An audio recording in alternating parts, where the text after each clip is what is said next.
इसी तरह जो हमने इसके समकालीन एक दिक्कत बच्चों में प्राय रूप से कही थी कि एक स्केबीज़ बीमारी होती है जो कंटेजियस होती है, जो छुआछूत की भी होती है, एक बच्चे से दूसरे बच्चे में हो सकती है, किसी से किसी में भी, बड़े से छोटे में, छोटे से बड़े में ट्रांसफ़र हो सकती है, और अमूमन वो जानवरों से भी ट्रांसफ़र हो सकती है। जैसे किसी ने पेट्स रखे हुए हैं, कुत्ता, बिल्ली, अमूमन इन दोनों की वजह कहें तो इनसे भी ट्रांसफ़र हो जाती है।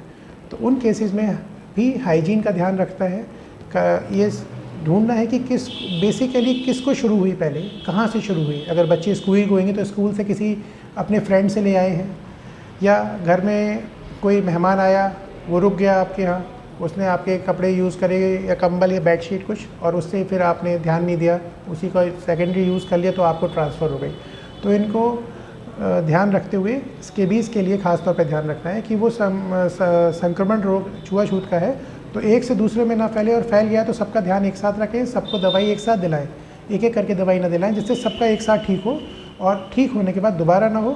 उसके लिए एहतियात रखनी है कि सारे कपड़े धूप में सुखा के प्रेस करा के पहने, बिछाने ओढ़ने कपड़ों को रोज़ धूप दिखाएं, नाखून कटे रहें, हाइजीन का ध्यान रखें, बिस्तर, तौलिया, तकिया, चद्दर, साबुन अलग रखें, अंदर के कपड़े भी उल्टे करके प्रेस करें अगर अंडर गारमेंट्स की बात करें। और अगर बहुत छोटा बच्चा है तो उसको सबकी गोदी में ना दें, अगर उसको ही हो रही है और वो सबकी गोदी में जाएगा तो सबको थोड़ा थोड़ा होने की संभावना बढ़ जाएगी।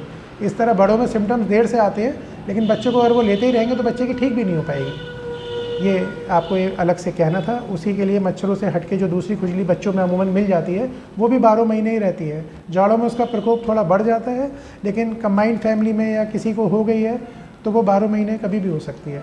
धन्यवाद।